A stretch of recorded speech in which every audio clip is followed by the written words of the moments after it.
दोस्तों, अभी कुछ दिन पहले 22 जनवरी के दिन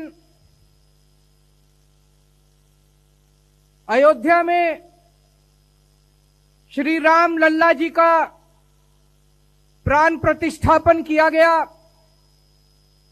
ये पूरे देश के लिए, पूरे विश्व के लिए एक बेहद गर्व की, खुशी की और बधाई की बात थी। चारों तरफ लोगों ने खूब उत्सव मनाया। एक तरफ जहां हमें श्री रामचंद्र जी की भक्ति करनी है, दूसरी तरफ हमें उनके जीवन से प्रेरणा लेकर उनके संदेश को अपने जीवन में ढालने की कोशिश करनी है। उनका जीवन बेहद प्रेरणादायी है।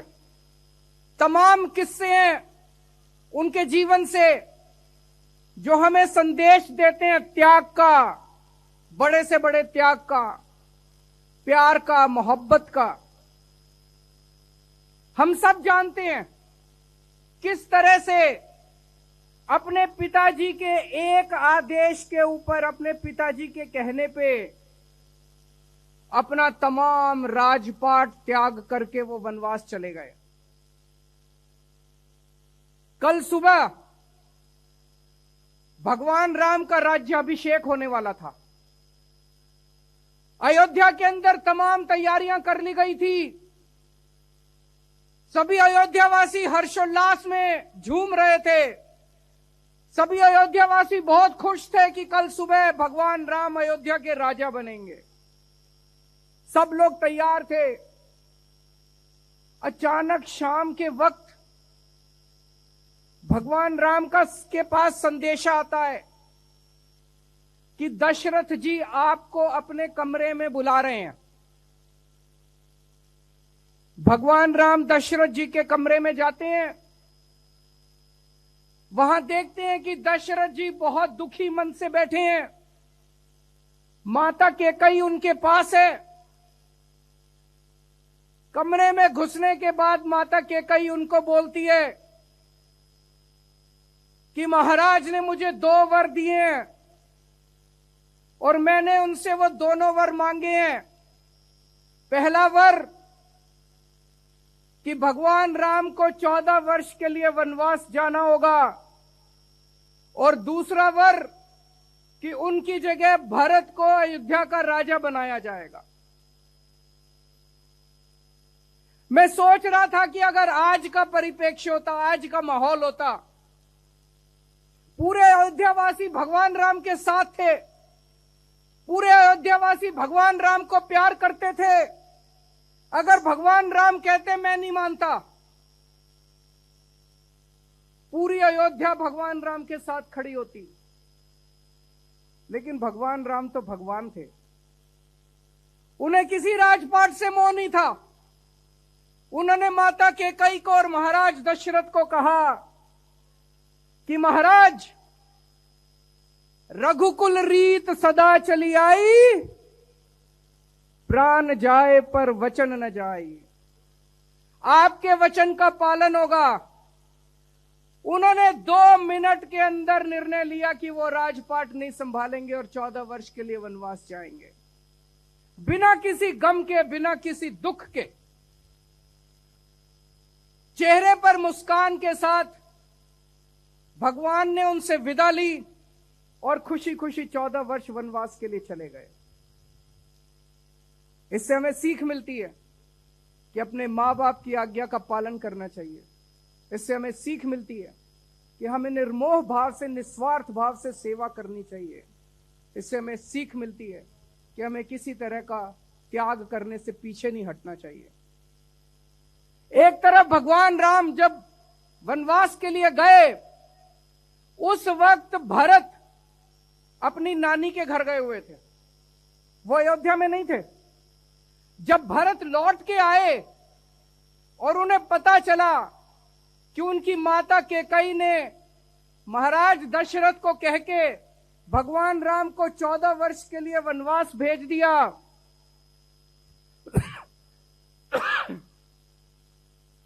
भरत से यह बर्दाश्त नहीं हुआ।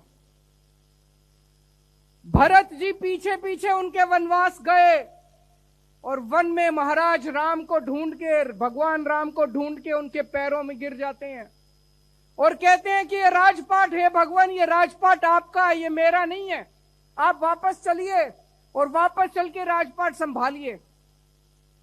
भगवान राम कहते हैं नहीं भरत, ये राजपाट तेरा है। भरत कहते हैं नहीं भगवान, ये राजपाट आपका है।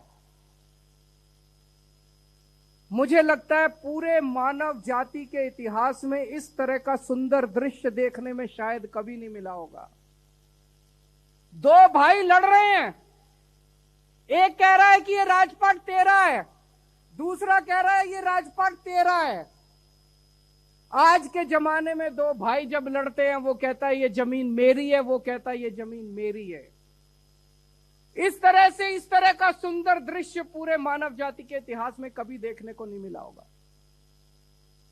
और उसके बाद भरत भगवान राम की खड़ाऊं लेके वापस आ जाते हैं, सिंहासन पे उनकी खड़ाऊं रखते हैं कि भगवान राम के आदेश पे और उन्हीं के नाम से राजपाट चलेगा। आजकल के जमाने में क्या होता है, एक बाप है, बहुत बड़ा सेठ है, उसके दो बेटे हैं, बाप की मौत हो जाती है, दोनों बेटों में झगड़े शुरू हो जाते हैं। उनकी जायदाद को लेके, जमीन जायदाद को लेके दोनों बेटों में झगड़े शुरू हो जाते हैं।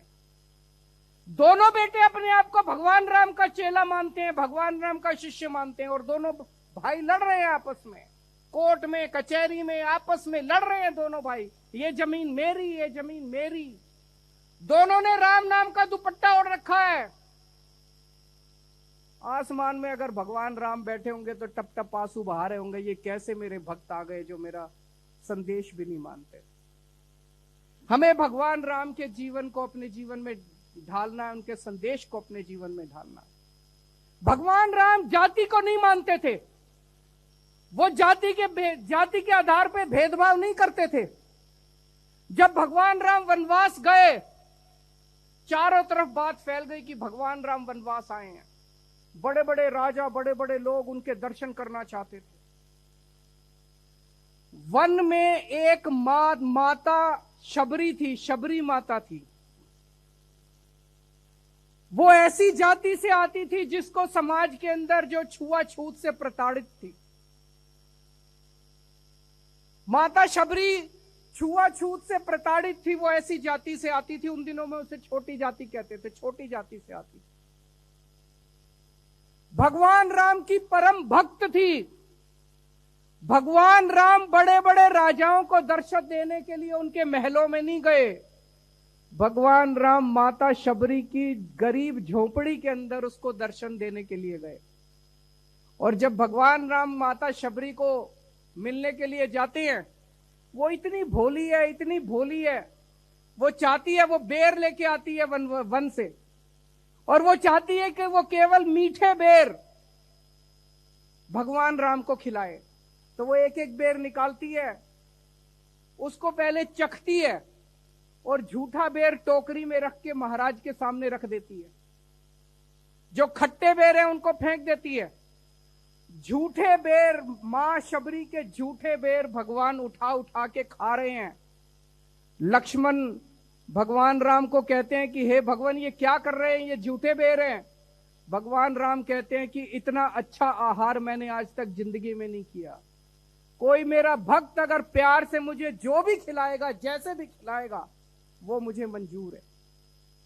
ऐसे थे भगवान राम, जो जाति के आधार पे कोई भेदभाव नहीं करते थे। आज हमारा समाज जाति के आधार पे पूरा बटा हुआ है।